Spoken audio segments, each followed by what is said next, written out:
Let me start with a truth that might shake you. Being chosen by God doesn't always look holy. Sometimes it looks messy. It looks lonely. It looks like everything in your life is falling apart while others are rising. You might not realize it, but the very chaos surrounding you could be evidence that heaven has marked you for something greater. Not every beautiful woman is chosen. Not every prayerful woman is chosen. But when God chooses you, He doesn't crown you immediately. He crushes you first. He purges, prunes, and prepares you in private before revealing you in public. And if lately you've been asking, God, why me? I have news for you. You might already be walking through the signs that prove you are a woman chosen by God. Let's talk about them. Sign number 1, you've been set apart even when you didn't choose it. You never quite fit in, did you? You tried to be normal, to blend into the world's rhythm, but somehow something in you just wouldn't allow it. You've always felt different, uncomfortable in shallow places, restless in compromise.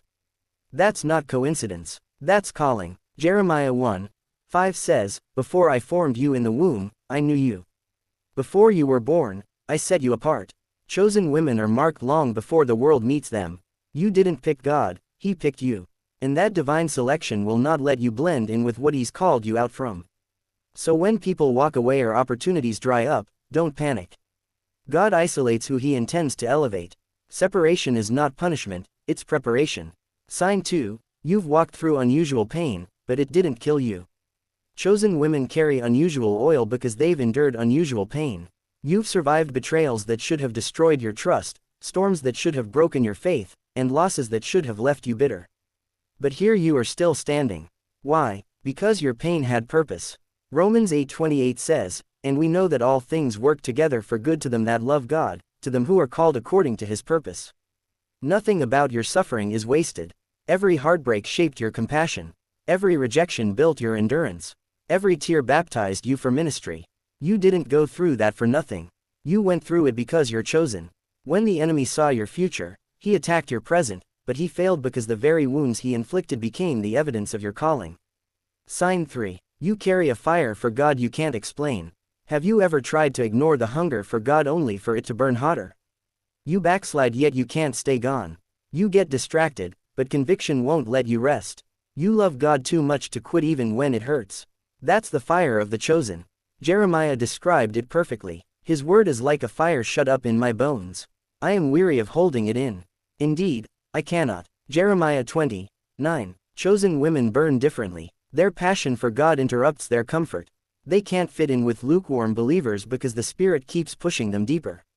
You weren't made to be casual about Christ. You were made to be consumed by Him. Sign 4. You face intense spiritual warfare. Here's the truth most people avoid. The more chosen you are, the more warfare you attract. Every time you try to move forward, something opposes you. Every time you try to rest, another battle starts. It's not just bad luck. It's spiritual resistance. Ephesians 6:12 reminds us, "We wrestle not against flesh and blood, but against principalities, against powers, against the rulers of the darkness of this world." Hell recognizes your assignment even when you don't. You're not just another woman. You're a weapon, and that's why the attacks feel personal, because they are. But don't forget this, greater is He that is in you than he that is in the world. 1 John 4:4. You're not fighting for survival.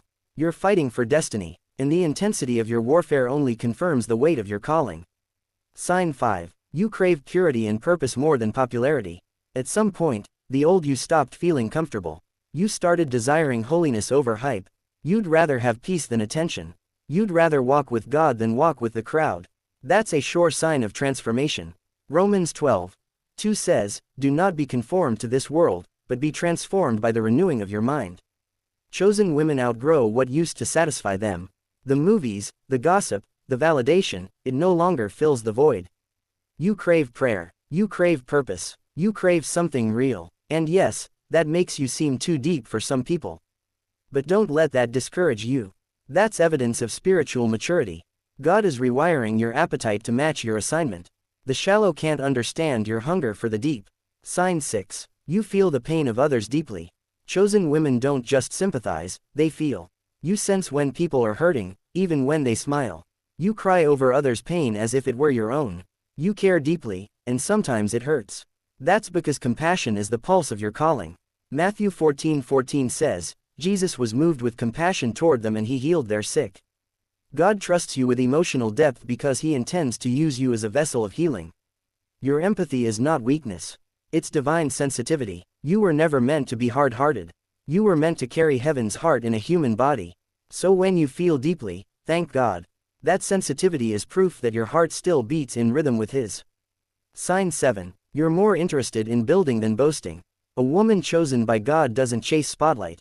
She chases substance. While others compete, she builds. While others talk, she plants. While others perform, she produces. Proverbs 14:1 says, "The wise woman builds her house, but with her own hands, the foolish one tears hers down." You're not impressed by applause anymore. You're focused on assignment. You're not looking for validation. You're seeking fruit that lasts. That's what chosen women do. They carry wisdom beyond their age and peace beyond their surroundings. They know when to be silent, when to act, and when to wait on God. You may not be celebrated now, but heaven is watching. And when the time is right, God himself will introduce what he's been building in secret. So, woman of God, does this sound like you? If it does, stop doubting yourself. Stop downplaying your anointing. Stop calling your process a punishment. It's your preparation. You've been chosen for something sacred. That's why it's been hard. That's why it's been lonely. That's why it's been confusing. Because God is shaping you for impact. And when he's done, everyone who doubted you will have to testify that it was only God. This is your season to stop hiding and start rising. Heaven is calling you by name. So right now, lift your head and say, "Lord, I hear you. I surrender. I accept the calling. Use me for your glory." If this message spoke to your heart, don't just scroll away. Type "I'm chosen" in the comments. Let's fill this space with women rising into destiny. And before you go, subscribe because the next message might be the confirmation your spirit's been waiting for. God bless you.